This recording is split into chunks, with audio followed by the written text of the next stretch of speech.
Uh, I have a whole Tennessee on my arm. Yeah, I am from Tennessee. I did want to start by just saying a few words.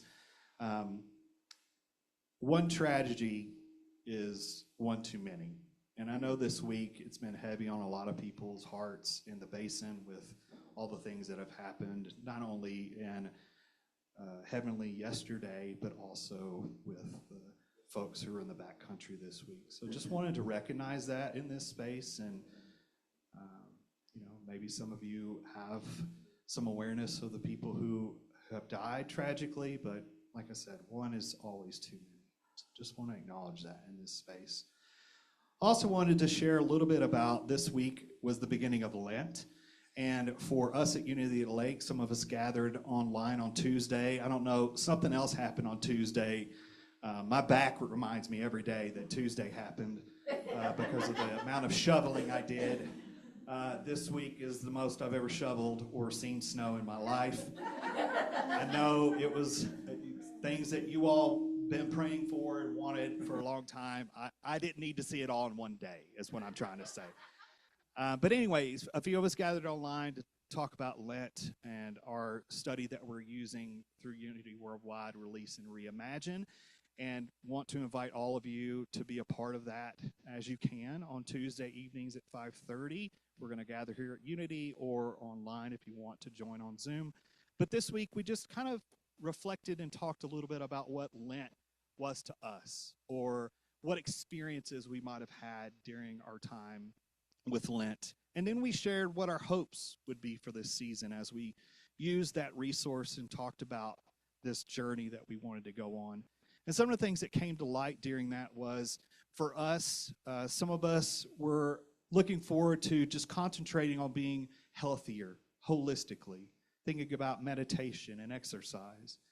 One person brought up that they hope that they become, in this season, their hope is to be less walled off and more open. And then some of us expressed the desire to just find God in the unexpected. And so my hope is that any of you feel welcome and invited to be a part of that on Tuesdays, if you would like. For me, for the longest time, I never felt very comfortable in my own skin. One of my first friends that I still talk to several times a week, we connected mainly because of our love of basketball, but also because of our shared trauma, because we were both bullied by the same kid on our school bus. It's a weird connection, but certainly one that kind of formed our bond. I had friends in school. I wasn't what you would consider like very popular, but I wasn't necessarily by myself. And I spent time playing sports, and I was in clubs, mostly theater. But I am what I would like to call a shy extrovert. And I experienced many moments of imposter syndrome and self-doubt. And so for me, it takes me a while to find spaces where I feel more like myself or feel like I belong. And it's been something that I have constantly and continually overcome. When and where have you felt like you've belonged? Besides my family and friends, the first space where I truly felt like I belonged was St. Luke Cumberland Presbyterian Church. They weren't a believe, behave, belong place. And by that I mean, it wasn't that everybody shared the same belief and then you had to behave as expected in order to belong.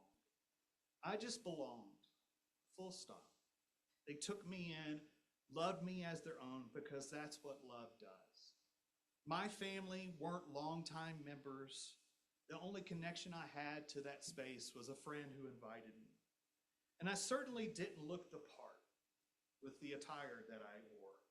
I looked more like I was going to a punk rock show with my oversized Doc Martens and my shants. Let me explain shants. So, shants so I would go to the Goodwill or a thrift store and buy like slacks or dress pants, and I would cut them off, which sounds normal, but I didn't cut them off at like a short length. So they weren't necessarily pants and they weren't necessarily shorts. We called them shants.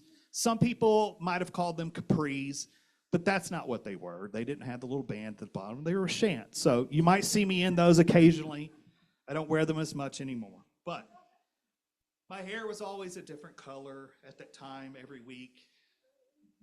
Just wanting to be different in some way, whatever that felt like. I also wasn't in a very good place when I showed up to them as a 15-year-old. I couldn't really explain what was going on with me other than teenage rebellion a little bit. I didn't grow up in a space that asked me to do that. It just kind of came out of me like that. And no matter what I showed up looking like or what I did the night before I came to church, they took me in. Within the first weeks of attending St. Luke, I turned 16. And then about a week later, my dad died after only a 6-month battle with cancer. And so when I say they took me in, I mean without that church, I'm not sure I would have made it past 16. Belonging is essential. Social psychologist Jeff Cohn believes there is a crisis of belonging that's destroying us. 1 in 5 Americans, I would say probably more, suffer from chronic loneliness. Young people are struggling with high levels of anxiety and mental health issues at times when they desperately need a sense of connection and belonging. I know that Juliet, just Jodine's in my head because she had those glorious pants on yesterday.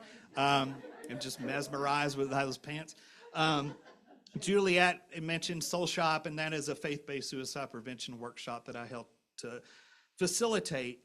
And we use the term desperation instead of depression because desperation can happen to any of us.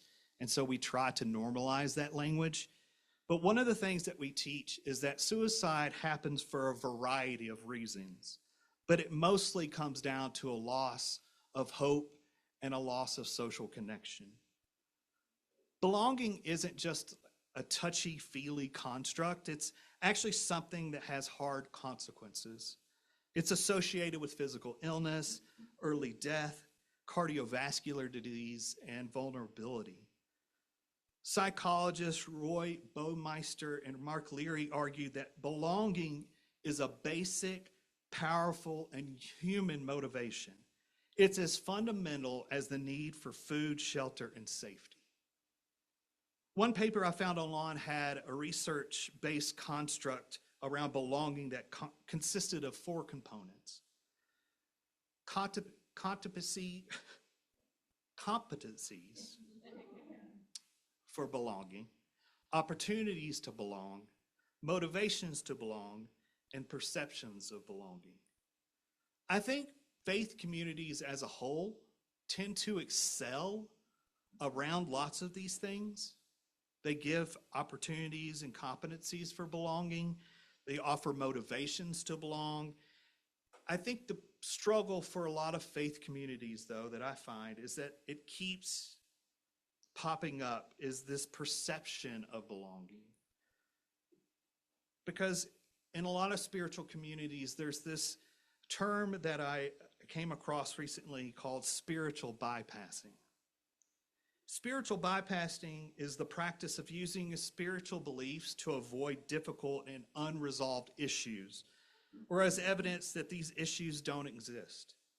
As one Unity minister writes, we need to see that while our teachings of oneness and love hold the seeds of justice, they also inadvertently encourage spiritual bypassing.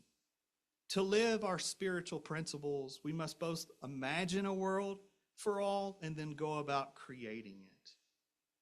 Imagine a world that works for all. Positive thinking, oneness, healing, love. Those are markers of unity, but it's more than just a thought in our heads. It's more than just what's in our heart. Our faith should be about our faith should be about facing issues, not avoiding them.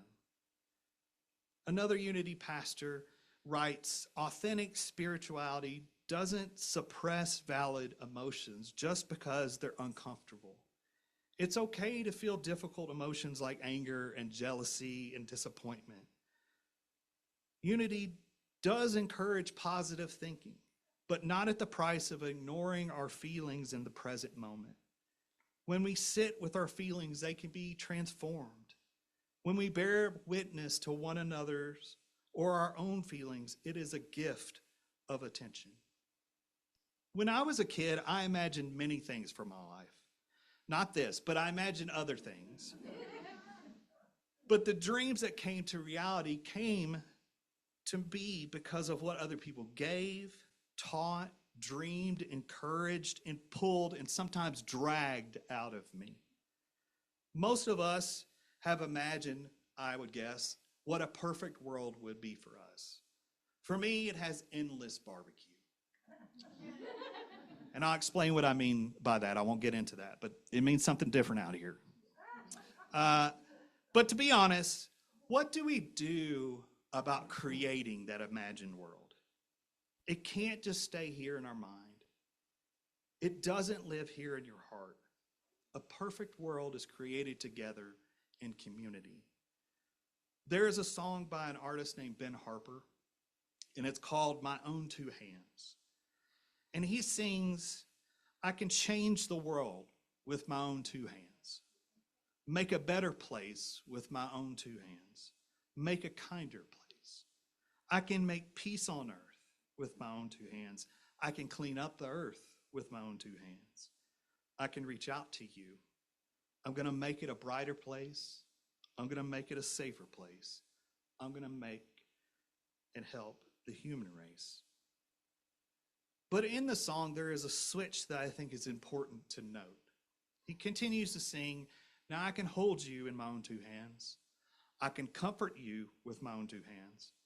But you've got to use your own two hands. Use your own two hands. Use your own two hands.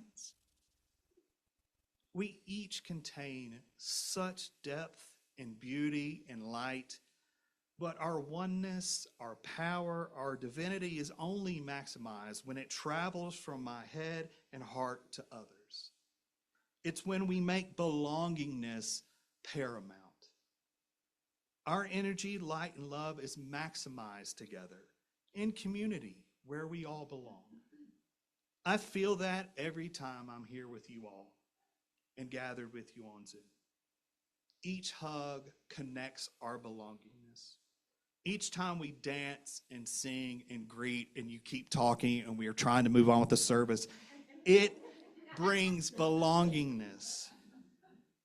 When we gather at the end of the service each week and we hold hands and we sing, let there be peace on earth and let it begin with me. That is a belongingness that the world so desperately needs. To be encircled around people who love each other, who care about what's going on in their world, not ignoring them, but seeing them and looking at them in their eyes and caring for them deeply. As individuals, we all belong on the earth that we sprang up from. Whether you are a spiritual vagabond, a mystic, a misfit, deconstructed, reconstructed, evangelical, new age, old age, young age, queer, trans, skier, border, hiker, biker, foodie, moody, whatever you are, together we all belong here at Unity at the Lake. I hope and I pray each and every day that we will find belongingness here. And I hope you will find it with me. So be. Amen.